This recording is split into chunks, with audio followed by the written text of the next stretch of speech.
Hi, I'm Lori Allen with LA Wealth Management, and today I'm here to talk to you about how to teach your kids about money. This is a question I get asked all the time, just from friends, from neighbors, from clients, is how do we pass these skills down that we're learning, maybe later in life, to our kids so that they don't have to make the same mistakes that I made. There is a saying, if you don't teach your kids about money, somebody else will. We all want to raise responsible kids, but how do we make sure that we're teaching them everything that they need to know about money before we shoo them out the door into adulthood? I often hear people say, why don't we teach personal finance in school anymore? What a shame.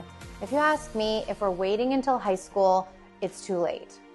So much of the way that we view money has to do with the home that we're raised in and the example that we see around us, as well as our own personalities. If you looked into my savings, you might think, she's a pretty good saver. But if you knew me the way that my husband knows me, then you would know that I'm a natural spender. Over the years, I've had to create systems for myself to help me help myself. Today, I want to share with you a few tricks that I've learned along the way that can help you teach your kids from the time that they're very little all the way through high school and college to make sure that they have all the skills that they need to go off into the world of finance on their own. I have a 3-year-old and an 8-year-old, and one of the funnest things that we've done over the years is use the jar system to learn about savings. Here's how it works. You take 3 jars, any old variety of mason jar will do, label them spend, save, and give. Try to keep lots of quarters on hand so that whenever you catch them being kind, doing chores, or being a good listener, you can reward them right away. We'd ask the kids, what do you think you'll want to buy once your spend jar is full? Or have you thought about who we can donate the money in your give jar to? For us, the save jar has always been put into their college funds, but we let them spend their spend jar on whatever they wanted. Clothes, ice cream, toys. But what really surprised me along the way was when my daughter wanted to buy something small and save the rest so she could buy something bigger down the road. The give jar could be donated to your local church, a shelter, or another option would be something like the American Cancer Society.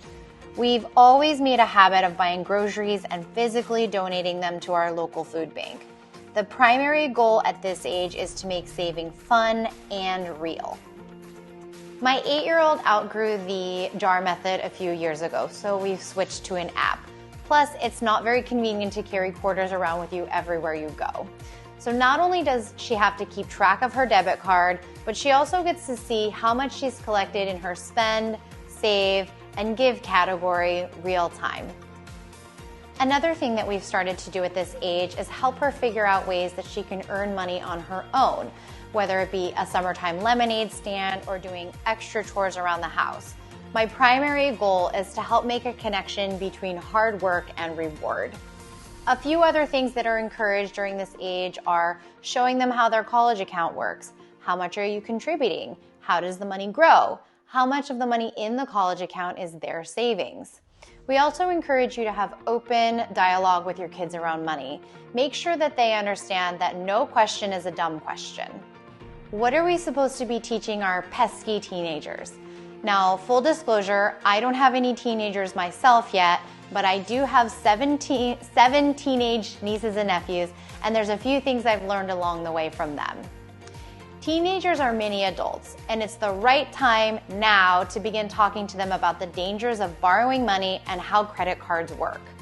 I remember being a freshman in college, seeing a long line of people waiting for their free t-shirt, right? But what I didn't realize that day is I was trading 21% and many hours of stress for a free t-shirt and to be saddled with a bunch of debt when I graduated from college.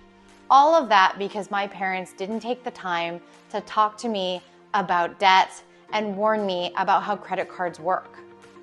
In addition to teaching your kids about the dangers of spending on credit cards, it's also important to teach them what they should be doing. So one of the things you can begin to do is teach them how the stock market works. There are apps that will help you simulate how the stock market works, and that's a great, no-risk way to get their feet wet. You can also continue to show them how their college accounts are being invested and how they work, and you can even take the step to take some of their savings and help them invest it. Now, for some of you, this step might seem the most daunting, but let me just say this. You don't have to pretend to have all of the answers. If you're just figuring this out for yourself now, it's okay for you and your teen to tackle this and learn the basics of investments together. Now, if I can add just one more thing, I think it's so important that at all ages we talk to our kids about the importance of giving. When we set aside some of our hard-earned money to give to those who have less, we're reminded to be grateful for what we have. Remember that without contentment, money can never make us happy. Thank you so much for spending your time with me today. As always, if you have any questions about the specifics in this video, feel free to reach out to us on our website at lawealthmanagement.com.